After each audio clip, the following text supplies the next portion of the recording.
Hai semua, Assalamualaikum warahmatullahi wabarakatuh. Selamat datang ke channel Cikgu Ati. So, untuk video kali ni, cikgu nak sambung. Sebenarnya ada salah sikit pada DSKP yang cikgu sebut pada sebelum ni. Sebenarnya dia masih lagi 6.3.2 tapi bahagian 2. So, hari ni kita nak sambung 6.3.2 bahagian 3. Okey. Iaitu standard pembelajaran membuat dan menentusahkan konjektor tentang hubungan sudut di antara tangen dan perentas dengan sudut dalam tempering selang-seli yang dicangkup oleh perentas itu. Panjang tapi sebenarnya senang saja. Jom.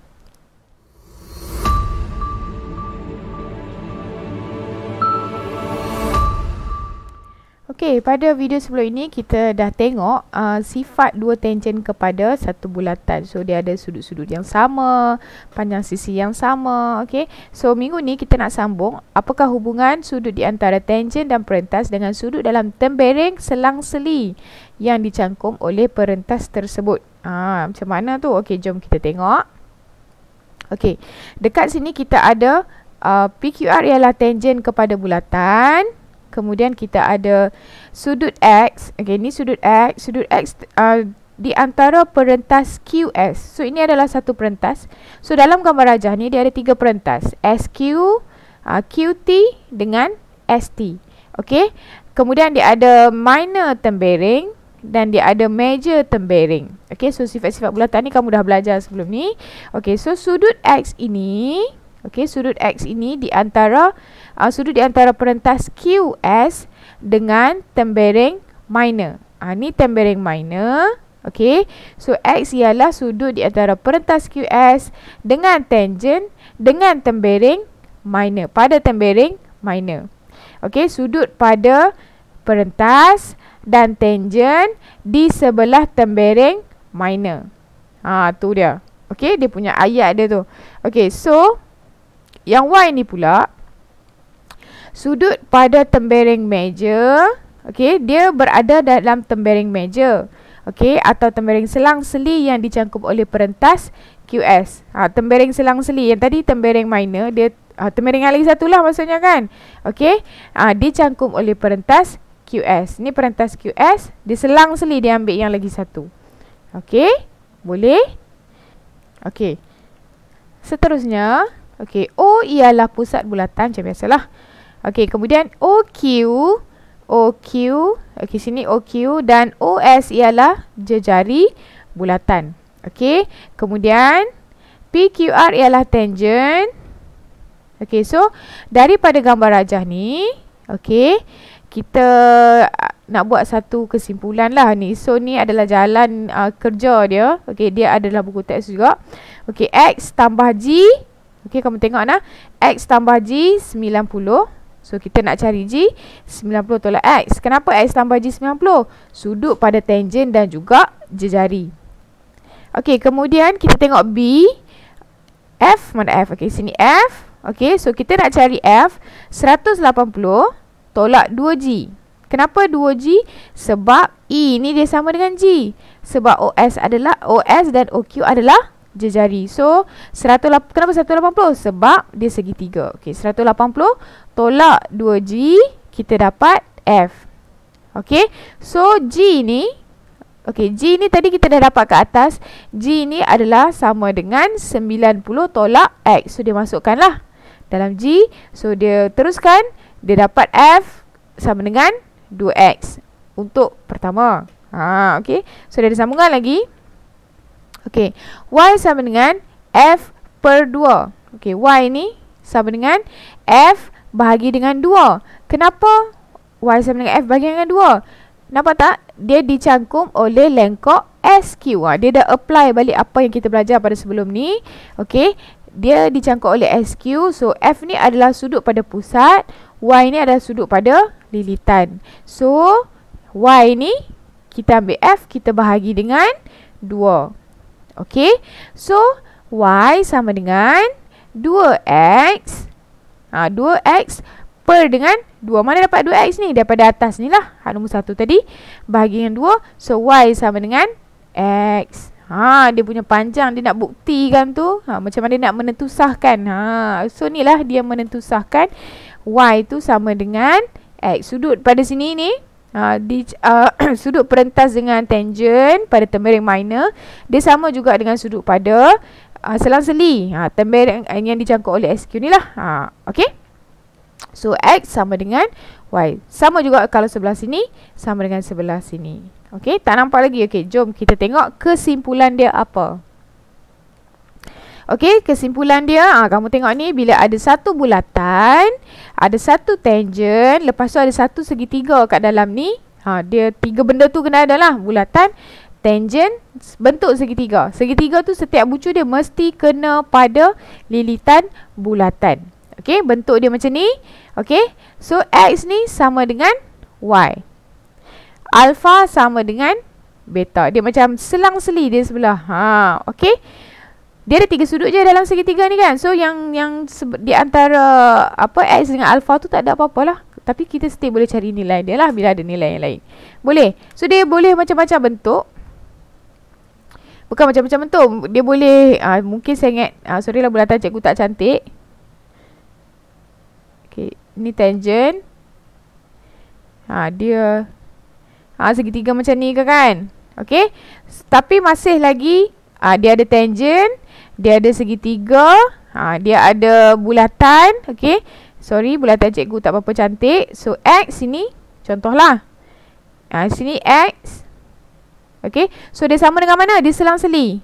Dia macam bertentangan lah kan, lebih kurang. Okay, ni X. Sama. Alright. So kalau yang ini A, nilai dia, yang ini pun A. Okay. Macam mana kita nak cari nilai yang lagi satu? Contoh kita nak cari nilai yang ni kan. Ni. Kita ambil apa? 180 tolak A tolak X. Sebab dia pada satu garis lurus. Okay. So kalau kamu nampak tangent, segitiga, bulatan, kamu boleh apply. Segitiga tu mesti touch. Bucu dia mesti kena pada lilitan lah. Kalau tak kena tu tak mencapai apa yang dia nak lah. Okay, dia sebenarnya perentas. Dia ada 3 perentas. Dia membentuk satu segitiga. Okay, so kamu boleh apply yang ini. Dia punya properties dia ni. Alright. So kita tengok contoh. Okay, raja di bawah menunjukkan segitiga KLM.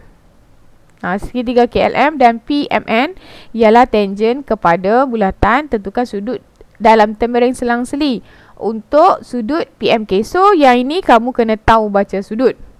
Dan kena tahu tulis balik sudut tu. Kalau tak tahu, macam mana nak jawab kan? Okay, so dia nak PMK. M lah. Okay, sudut pada M, PMK.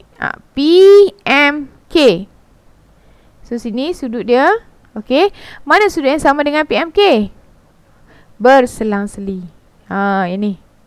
Okay, so PMK sama dengan, macam mana kita nak namakan sudut dia? KLM. Okay, boleh. Sudut yang kita nak sebut tu duduk di tengah-tengah. Sudut yang kita masukkan tu duduk di tengah-tengah. Okay, kemudian sudut lagi satu. NML.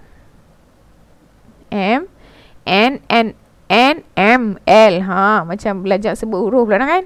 Okay, so yang merah ni, dia sama dengan sudut pada K. Okay, so sudut K adalah L, K, M. M, K, L pun boleh, tak ada masalah. Senang je kan? Okay, so yang pertama. Yang kedua, okay, raja di sebelah menunjukkan segitiga ABL dalam bulatan diberi bahawa KLM ialah tangent kepada bulatan. Okay, tentukan nilai X dan Y. Allah, senang saja kan soalan ni kan? Terus nampak. Betul tak? So X 60. Nampaklah sini, nampak tak? Okay, so X sama dengan, biasanya kalau soalan straightforward macam ni, dapat 1 markah lah. Okay, so X sama dengan 60 darjah. Y, Y ni, okay, Y sama dengan 54 darjah. Okay, boleh? Okay, contoh yang ketiga. Nyatakan pasangan sudut yang sama nilai di dalam bulatan-bulatan berikut. Okay, so kita tengoklah. X, ni kena praktis ni. Sudut yang mana sama? X sama dengan A. Okay, kemudian Y sama dengan Z. Boleh tak? Okay, kemudian tengok B. B ni dia ada dua segitiga. So kamu kena make sure tengok segitiga yang betul lah. Okay, so Y ni tengok sudut dia dari mana ke mana. Dari sini ke sini kan. Maksud dia segitiga yang ini. Segitiga yang panjang ni kan. Segitiga yang tengah berdiri ni kan. Okay, so Y sama dengan A. Okay, X ni pula dia kena pada segitiga yang tidak ni kan. Okay, segitiga yang bawah ni. So X sama dengan B. Harap kamu nampak lah. Okay, seterusnya kita tengok C. Okay, C.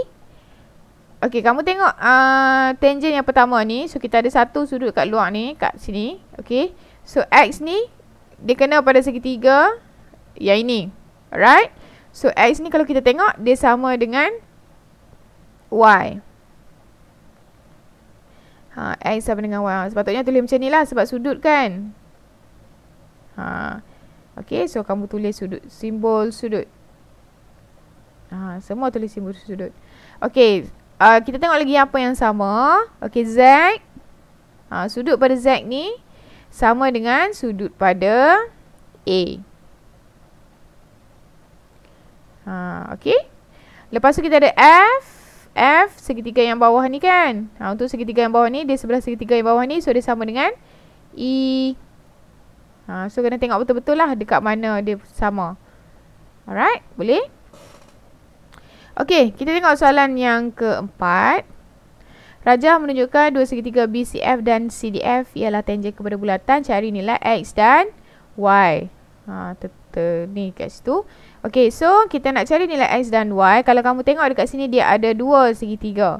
Segitiga BFC, segitiga FDC. Okay, so macam mana kita nak jawab? Okay, bila kamu dapat gambar rajah macam ni, kita tulis sahaja apa sudut yang sama. Okay, so dekat sini kita nampak, okay, X ni segitiga yang ini, yang sebelah kiri ni BCF. So X ni sama dengan 46. Kan? Berselang-seling dengan dia. So X sama dengan 46. Dah dapat jawapan dah. Okay, so bila tengok gambar rajah ni jangan takut. Cuba tengok dulu, try dulu. Okay, so apa lagi yang ada? Kita nak cari nilai Y. Y ni pula dia Y ni, okay, cikgu tukar pen. Okay, Y tu dia berada di mana? Dia kat sini. Bila dia dekat sini, dia maksudnya segitiga yang inilah kan. Di segitiga CDF. So dia sama dengan di luar ni. Okay, macam mana nak cari yang warna biru ni? Okay, awak nampak tak ni? 180 darjah. Sini adalah Y. So Y sama dengan 180. Tolak 60. Tolak 45. Tolak lagi 46. Okay, so kita dapat jawapan 180. Tolak 60, tolak 45, tolak 46. Okey, tekan kalkulator, dapatlah 29 darjah. Ini bukan soalan buku teks. Cuba ambil soalan lain. Okey, boleh? Ni contoh 4. Okey, kita sambung dengan contoh yang kelima. Okey, so rajah di bawah menunjukkan segitiga BDF. Okey, BDF yang tengah-tengah ni. Gambar rajah dia tak berapa sharp sangat.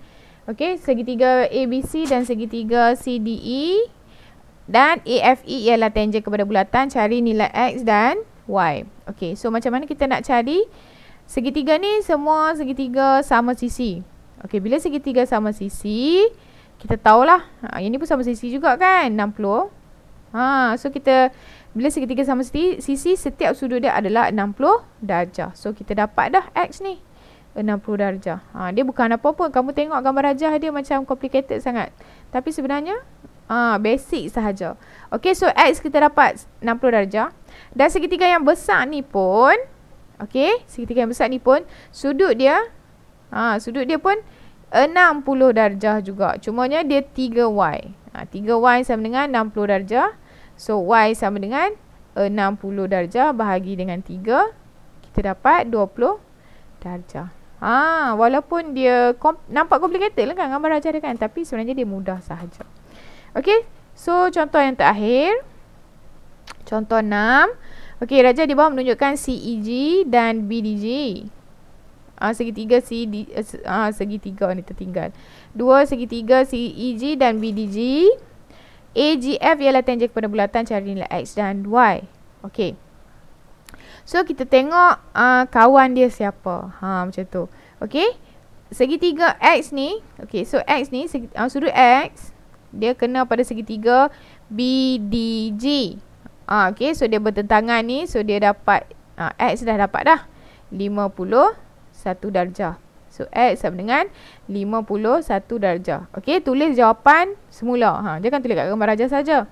Kita buat sistematik. Okey, kemudian macam mana nak cari Y? So Y ni adalah segitiga yang ni, betul tak? Segitiga BDG. So Y dia yang ni. Okey. Tapi kita macam tak cukup information untuk cari nilai Y yang dalam segitiga dekat B tu, sudut dekat B tu. So kita try cari yang lain. So ni apa yang solution yang cikgu dapat lah. Okey. So dia macam-macam cara nak dapat. Okey. So selagi dia tak menyalahi konsep, kamu boleh guna. Boleh. Okey. So macam-macam jalan lah. So ni antaranya. Mungkin ada yang kamu mungkin ada soalan yang sama tapi jalan yang berbeza, jawapan yang sama. Boleh saja. Selagi tak salah konsep. Okey. So kita tengok segitiga yang ini. Segitiga okey. Y dia bukan Y lah. Okey, nampak tak 35 ni?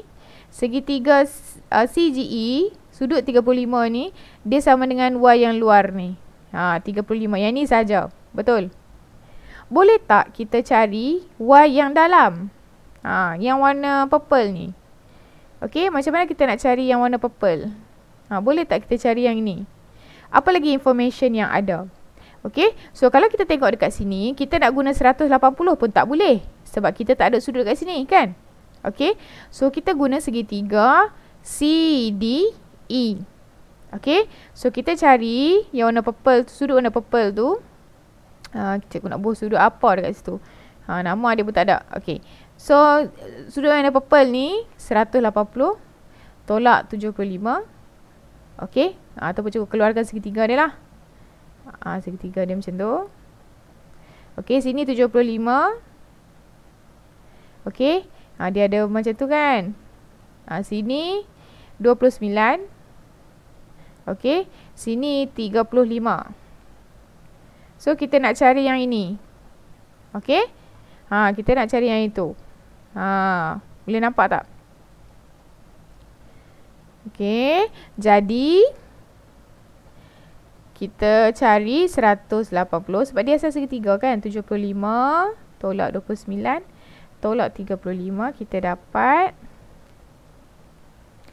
75 tolak 29 tolak 35, kita dapat 41. Tengah kalkulator, betul tak 41? Okey, so sini 41. Sekarang boleh tak cari nilai Y? Kita tambah je lah. 35 tambah 41. Kita dapat 76 darjah. Itu je lah dia punya cara nak dapatkan, ataupun mungkin ada jalan lain lah, tapi sekarang ni cikgu nampak yang tu lah. Okey, senang sahaja, kamu boleh cuba. Alright. Okey, sekian saja untuk video kali ni. Sehingga kita berjumpa lagi. Bye. Hai, sebelum close video, jangan lupa like, share, komen dan subscribe channel Cikgu Ati. Jangan lupa tekan loceng untuk video-video yang akan datang. Sehingga kita berjumpa lagi. Assalamualaikum. Bye.